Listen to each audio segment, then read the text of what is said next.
भी से प्यार। सुरेश और सेजल की शादी नई नई हुई थी। सेजल देखने में बहुत ही सुंदर थी। कोई भी लड़का उसकी खूबसूरती को देखकर फिसल जाता था। सुरेश, हमारी अभी नई नई शादी हुई है और आप मुझे कहीं घुमाने नहीं लेकर गए। ओफो सेजल, तुम्हें पता तो है मुझे कितना काम है ऑफिस में। जल्दी ही घूमने चलेंगे, ठीक है? रहने दो, तुम कुछ नहीं करोगे। जाओ, मुझे आपसे कोई बात नहीं करनी। तभी सेजल की सास उर्मिला बोलती है, बहू, रोहित कल विदेश से घर आ रहा है। कल उसके मनपसंद का खाना बना लेना। अच्छा माँ, आप मुझे बता दो क्या बनाना है। अगले दिन। हेलो हेलो, अरे कहाँ हो सब? हेलो, पता नहीं सब कहाँ चले गए। अरे बेटा, तू आ गया? हाँ, आ गया। और बाकी सब लोग कहाँ हैं? भैया, नई भाभी, उनसे हमें नहीं मिलवाओगी? बहू, ओ बहू, देखो कौन आया है। हाँ मम्मी जी, आपने बुलाया? हेलो भाभी, मैं रोहित, आपका। मेरे छोटे देवर है ना? अरे वाह, आप तो पहचान गई। भला आपको कोई कैसे ना पहचाने।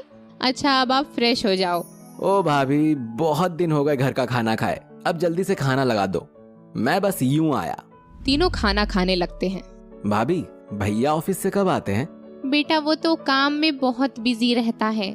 देखती हूँ, आज फोन करूंगी कि घर जल्दी आ जाएं। आज क्या भाभी, अभी आपकी शादी को दिन ही कितने हुए हैं? ये लो देवर जी, मैंने आपकी मनपसंद करारी भिंडी बनाई है रात को। अरे वाह, आज बड़ी जल्दी काम खत्म करके रूम में आ गई। आप क्या चाहते हो? अब क्या रात में भी काम ही करती रहूं?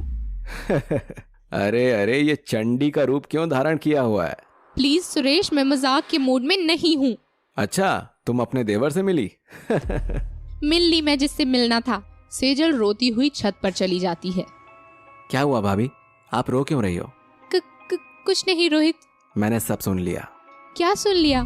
यही कि भैया आपको टाइम नहीं देते। अब क्या बताऊं रोहित। एक मेरी गर्लफ्रेंड है, उसके पास भी मेरे लिए टाइम नहीं है। अच्छा, आपकी गर्लफ्रेंड भी है? हाँ है, लेकिन अब सोच रहा हूँ आपको मेरी गर्लफ्रेंड होना चाहिए था।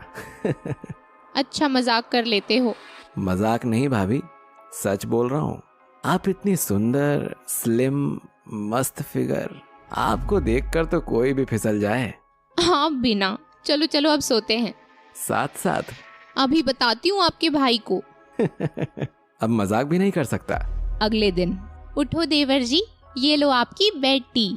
अरे भाभी, कल तो क्या गजब का सपना देखा मैंने। तुम मेरे सपने में आई हो? बस हो गए सुबह सुबह शुरू। मैं चली काम करने। थोड़ी देर बाद। और भाभी, आज क्या प्लान है? भैया तो गए होंगे ऑफिस। जले पर नमक मत छिड़को। माँ जी भी अपने भाई के घर चली गई हैं। अब बाहर के काम भी मुझे ही करने पड़ेंगे। आप मेरे साथ चलो, हम कोई मस्त मूवी देखने चलते हैं और बाहर के काम भी कर लेना। पूरे दिन घर के काम कर करके काम वाली बाई बन गई हूँ। चलो रोहित, हम दोनों मूवी देख कर आएंगे। तो कैसी लगी मूवी? बहुत अच्छी थी, मजा आ गया। रात को। आज तो मैंने एक मूवी देखी, उसमें हीरोइन हीरो को ऐसे हग कर रही थी और सुरेश के गले लग जाती है। ओ प्लीज सेजल, आज मैं बहुत थक गया हूँ। तुमसे तो कुछ कहना ही बेकार है। क्या हुआ? मुझे तो अपना जीना ही फालतू लगता है। भाभी, आप प्लीज रोना बंद करो। सेजल भी भावना में बहकर रोहित के गले लगकर रोने लगती है और ऐसे ही धीरे धीरे दोनों के बीच की नजदीकियां बढ़ जाती हैं। ऐसे ही एक दिन देर रात को। सेजल, तुम फोन में क्या कर रही हो? सोई नहीं अब तक? वो कुछ नहीं, बस सोने जा रही हूँ। अगले दिन। ये लो रोहित, तुम्हारी चाय। ये बताओ, कल चैटिंग करते करते कहाँ चली गई थी?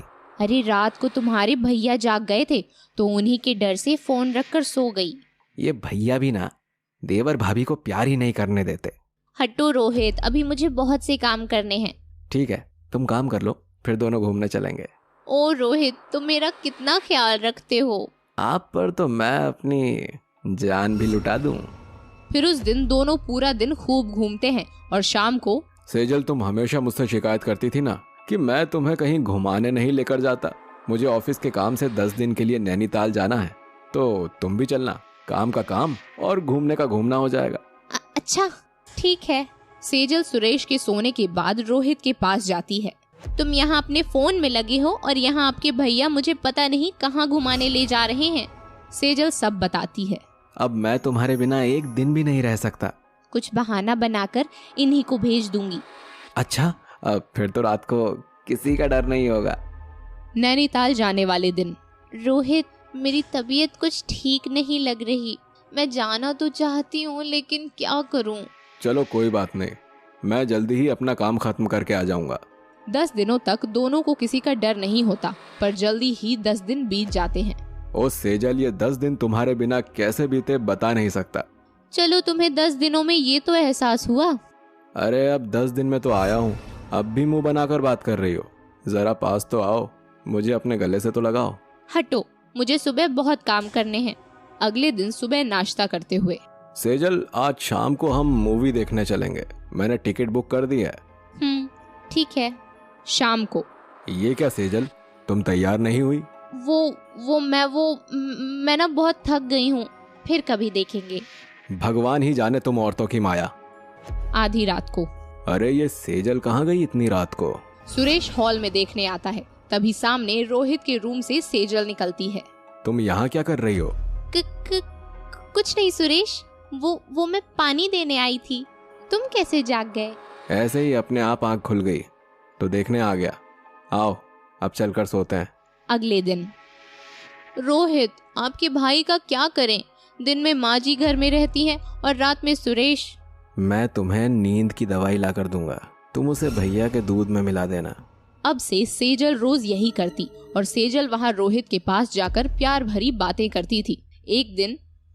अरे यार, ये दूध तो हाथ लगकर ही गिर गया, जल्दी से साफ कर देता हूँ।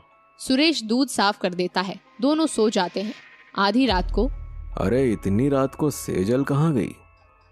सुरेश हॉल में आकर देखता है कि रोहित और सेजल दोनों बाहों में बाहें डालकर बैठे हुए हैं। ओ रोहित, मैं तुमसे बहुत प्यार करती हूँ, अब नहीं रहा जाता तुम्हारे बिना। ये सब क्या हो रहा है? भैया वो इसमें मेरी कोई गलती नहीं, भाभी ही मुझे अपने प्यार के जाल में फंसाना चाहती थी भैया। ये तुम क्या बोल रहे हो रोहित? अच्छा, तभी मैं कहूँ कि मुझसे इतनी दूर दूर क्यों भागती हो। मुझे अब तुम्हारे साथ नहीं रहना। प्लीज सुरेश, मुझे माफ कर दो, मैं ऐसी गलती कभी नहीं करूंगी। सुरेश अपने कमरे में जाता है और वहाँ से एक छोटी सी शीशी लेकर आता है। ये लो, अगर तुम मेरे साथ कभी धोखा नहीं करना चाहती तो ये जहर पी लो और मर जाओ। अगर तुम ऐसा ही चाहते हो तो ठीक है। और वो दवाई पी लेती है। फिर सुरेश सेजल को गले लगा लेता है। तुम मेरे लिए मरने को भी तैयार हो गई। वो जहर नहीं, मेरी कंपनी का एक जूस सैंपल था। मैं तो देखना चाहता था कि तुम्हारी बात में कितनी सच्चाई है।